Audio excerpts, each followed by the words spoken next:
La Russe Maria Butina arrêtée aux États-Unis devient cause nationale à Moscou. La Russe Maria Butina, en 2015, à Las Vegas.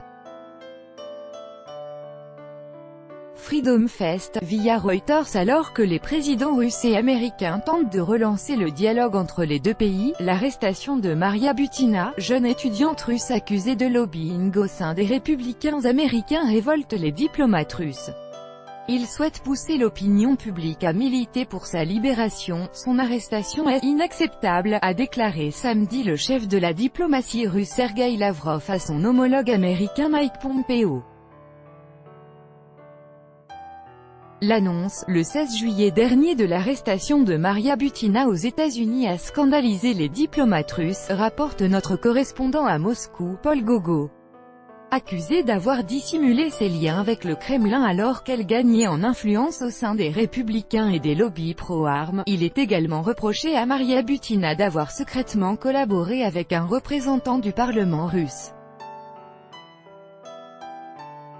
L'arrestation aux États-Unis de Maria Butina est inacceptable, a déclaré samedi le chef de la diplomatie russe Sergueï Lavrov à son homologue américain Mike Pompeo.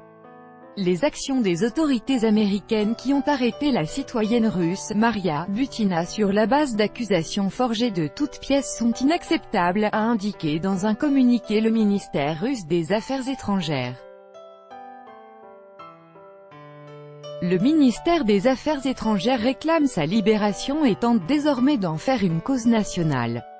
Le 19 juillet dernier, le ministère a lancé un flash mob numérique en proposant aux personnes suivant leur compte sur les réseaux sociaux d'afficher une photo de Maria Butina en photo de profil. Une photo surmontée d'un hashtag #FreeMariaButina apparaît désormais sur le profil de plusieurs comptes officiels russes. Si cet appel à la mobilisation semble ne pas avoir été entendu des internautes mis à contribution, les médias d'État, eux, tournent à plein régime pour pointer d'éventuelles faiblesses dans les accusations américaines à l'encontre de cette citoyenne russe.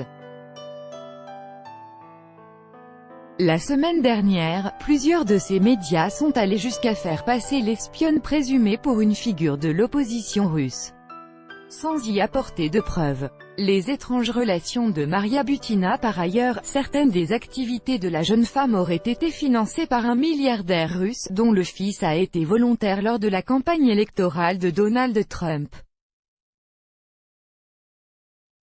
Konstantin Nikolaev est un milliardaire russe, ayant notamment certains investissements dans le domaine de l'énergie aux États-Unis. Mais il a aussi soutenu financièrement une jeune compatriote, qui avait fondé une association pro-armes dans son pays, et qui est ensuite arrivée avec un visa d'étudiante à Washington. Les enquêteurs ont pu largement documenter les relations de Maria Butina avec la puissante NRA, le lobby des armes qui a aidé la campagne de Donald Trump. Elle a aussi pu participer, avec un banquier proche du Kremlin et désormais sous le coup de sanctions américaines, à des rencontres de très haut niveau à la Réserve fédérale et au Trésor. En 2016, elle a échangé avec Donald Trump Jr., et lui aurait proposé de créer un canal informel entre son père, alors candidat à la Maison-Blanche, et Vladimir Poutine.